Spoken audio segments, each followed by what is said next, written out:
Hey guys, today we're going to be talking about what might be some of the better value bets today against the spread in college basketball for December 11th, 2016. And if you're interested in more pick content just beyond what I talk about in this video across all major American sports, you can head on over to stumpthespread.com. You can do that by clicking the logo here in the top right hand corner if you're on desktop, and I'll also link Stump the Spread in the video description. In this particular video I'm going to be talking about 6 games, matchups, and if you're interested in what those are going to be, I'll also put a list of the games in the video description as well.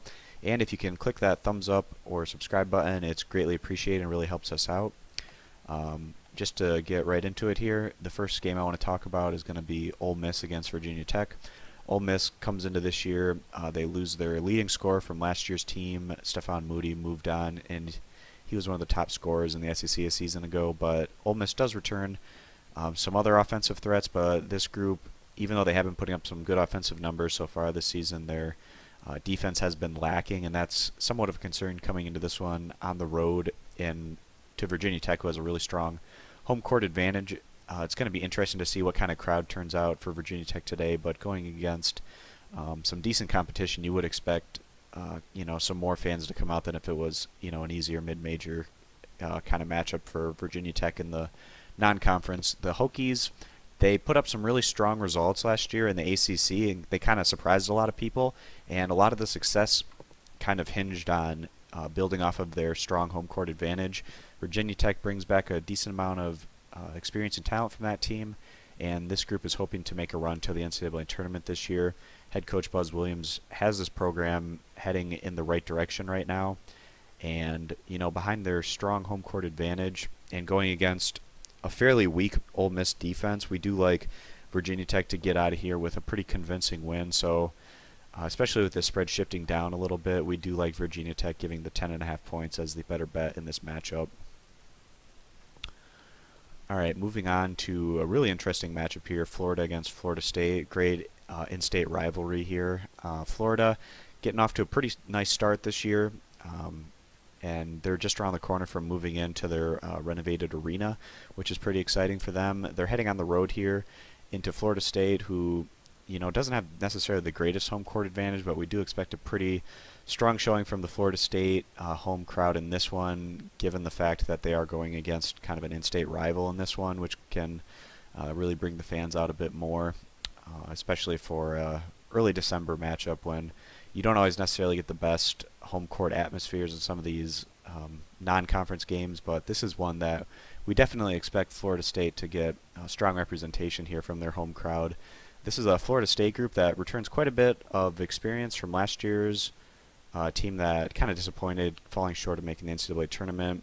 And Florida State is also restocked quite nicely with some top freshman recruits coming in this year.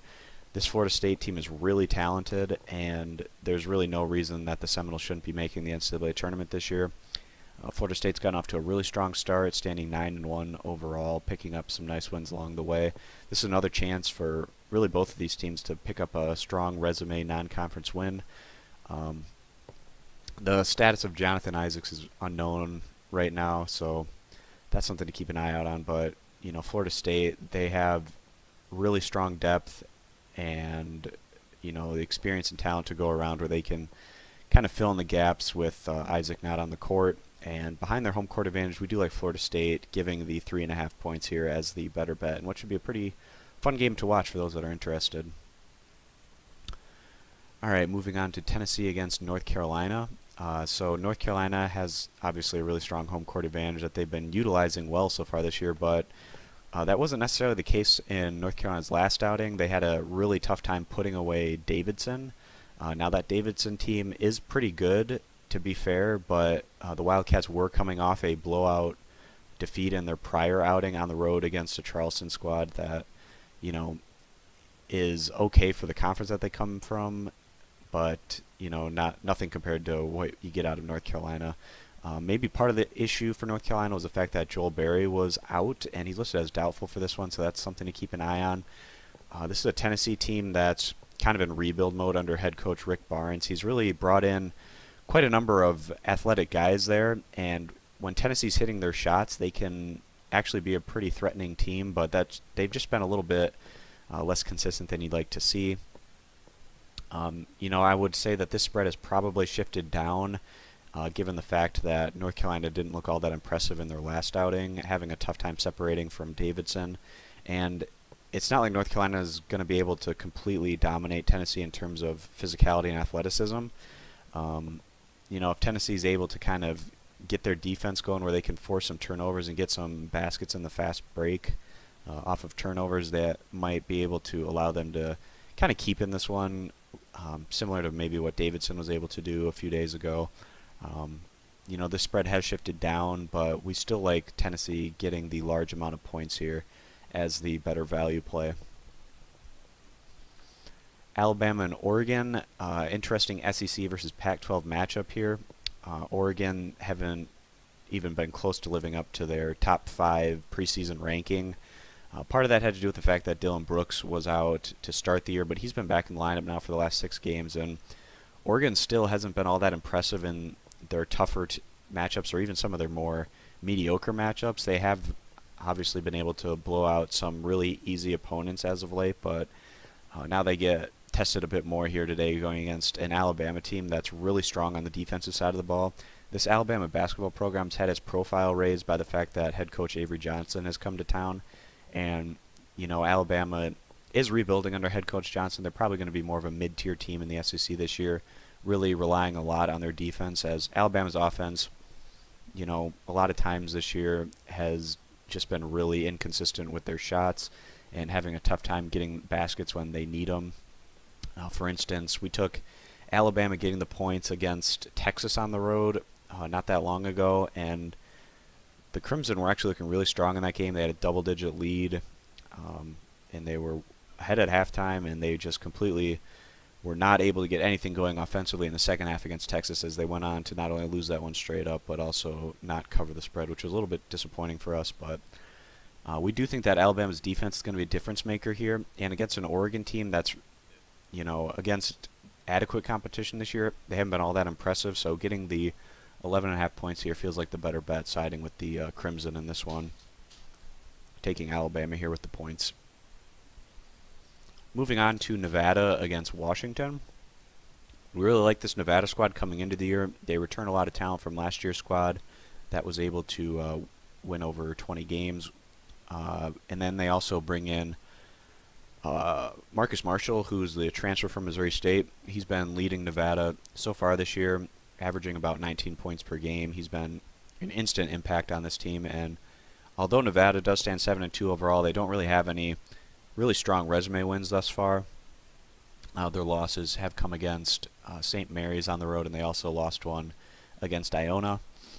This is a Nevada team that was hoping to put together the kind of resume where they could potentially get at-large consideration to the NCAA tournament, but based on the results we've seen out of Nevada, at least in the, we're about 1/3 of the way through the season right now, they probably aren't in a place where that's going to be possible. They're probably going to have to go through the Mountain West Conference and get the automatic bid through there, but they will have their chance, especially with San Diego State not looking nearly as dominant as we typically see them.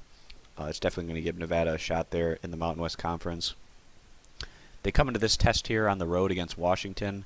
This is a Washington team that lost some really talented pieces this past offseason. They have reloaded, but this Washington team is still a work in progress. They have been putting up some pretty strong offensive numbers, but their defense has been really lacking, and that was the case in their last outing, as they went on to get absolutely throttled on the road by Gonzaga in a game that really never even felt close. Gonzaga just went out to a huge first half lead, and they just kind of coasted to the win after that. Washington will get tested here again. Elijah Foster being out obviously hurts Nevada, and this is going to be a pretty interesting matchup here, but in what should be a pretty competitive game, we will side with Nevada getting the 4 points here as the better bet. But this, obviously one that Washington could outpace Nevada in, given their offensive strength, but just given Washington's defensive liabilities, we feel like Nevada getting the points here is going to be the better bet. And just one more game that we want to touch on here, and that's going to be UC Irvine versus St. Mary's.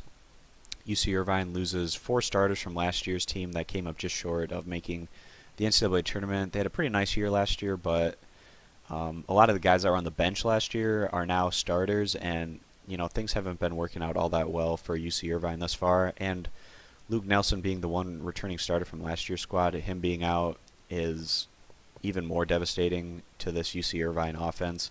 Right now, the Anteaters ranked as one of the worst offensive teams in the nation, and they just have really had a tough time with their offensive consistency, which is concerning coming here into a tough road environment against St. Mary's, who generally puts up a lot of, they have an offense at least that has a lot of experience, return all 5 starters from last year's squad, a lot of cohesion, even though that wasn't the case for St. Mary's in their last outing.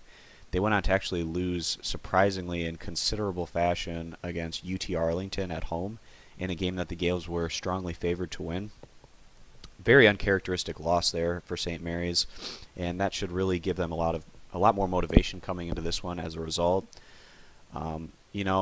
This is a lot of points to give, especially when considering the fact that St. Mary's looked so awful in their last outing, but we see that as more of a blip than a trend, and going against UC Irvine, who has, or at least has shown to have one of the worst offenses in D1 basketball right now, we do like the Gales to go on to win and cover this rather large spread. Alright, and that pretty much does it for all the games that I wanted to talk about in this particular video. Again, if you're interested in content beyond just what I talked about in this video, you can head on over to stumpthespread.com by clicking the logo here if you're on desktop, and I'll also link Stump the Spread in the video description. And if you can click that thumbs up or subscribe button, it's greatly appreciated and really helps us out. That pretty much wraps up this video, so we'll see you in the next college basketball pick video. Bye.